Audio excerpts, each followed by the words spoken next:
I don't know who needs to hear this, but talking to that person was not a waste of your time. I see so many people just get out of relationships or just get out of talking to somebody, and the first thing you think is, I can't believe I wasted so much time on that person. But bestie boo, that is not time wasted, okay? Sorry if I'm low energy today, I'm not feeling great. But back to what I was saying. That is not time wasted. Because you're not the same person as when you started the relationship or started talking to that person. Because now you know what you're gonna put up with and what you're not gonna put up with. And you know what to look for in someone you're with going forward. If you didn't meet that person, it wouldn't have made you who you are, it wouldn't have given you the standards you have, and now you know better, so you can find better. I love you.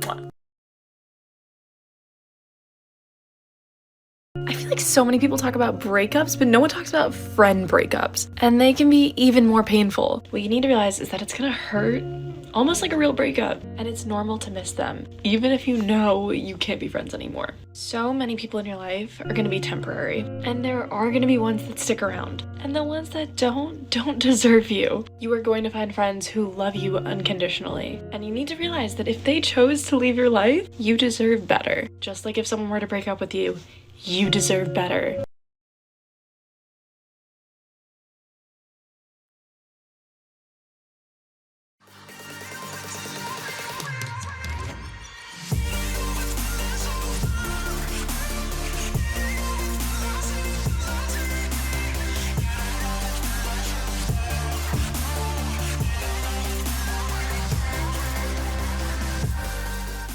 I was gonna cover up my dark circles today. Do you see them? But for a second, I looked at them and I was like, wait, they're kind of cute. And I realized that this is how it is for so many people. You're trained to think your insecurities are bad, so you go to cover them up. And this is what I've learned about overcoming your insecurities. You need to stop defining yourself based on how society tells you to look. You need to follow people who are gonna talk openly about their insecurities instead of pretending that their lives are perfect. And before you run to cover up all your insecurities, just stop for a second and think, was I trained to not like this about myself? Because most likely the answer is yes.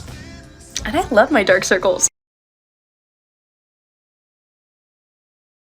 Okay, besties, it's been a while since we've done relationship advice. This is how you know if your relationship is gonna last. Let's get into it. Honestly, it all comes down to majorly one thing. When you first meet that person, you're so excited and you're so keen on like getting them to like you that you put in the most effort. The problem with a lot of relationships is that people think that after a few months, you can stop that effort. No, oh my god. If you're in a relationship or the next time you're in a relationship, after a few months, look at the person you're with. Are they still trying as hard as when they first liked you? Because it's so painful when someone changes, but the real ones know. You need to do the little things. You need to make that person feel like you still have a crush on them, make them feel valued. You can get comfortable, but don't stop trying.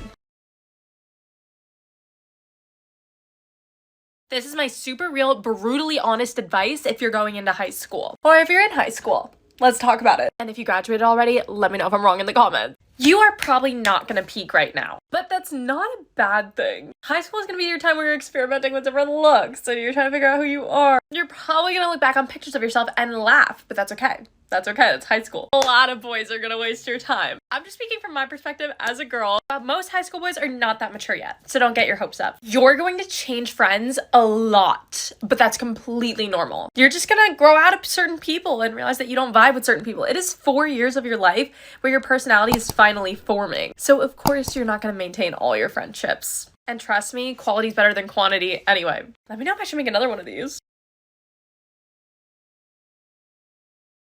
Listen, bestie, this one's for you. If you have huge goals, you need to hear this, okay? As your big sis, I need to be super real with you right now. There are gonna be so many people who try to tell you that your goals are too big. Bestie, they are gonna try and convince you that you should live a regular life like everybody else and that you can't accomplish the things that are in your little head. But only take advice from people who are living your dream life, because it's usually the people that don't think big enough that tell you that your dreams are too big and you know you can accomplish it deep down, right? And we're not gonna listen to those people.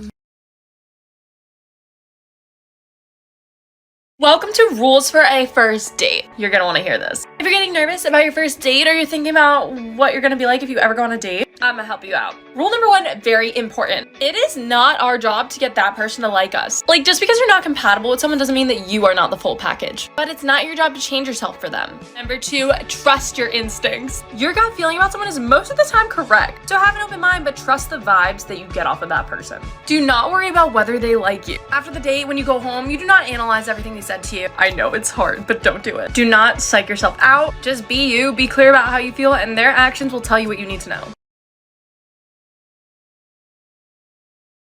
Start protecting your energy. Don't just hang out with people because you've always hung out with them. When you're younger, it's so much easier to not be picky about who you hang out with and who you surround yourself with, but it matters. So surround yourself with people who give you good vibes and who hype you up. Don't just give out your amazing energy to everyone.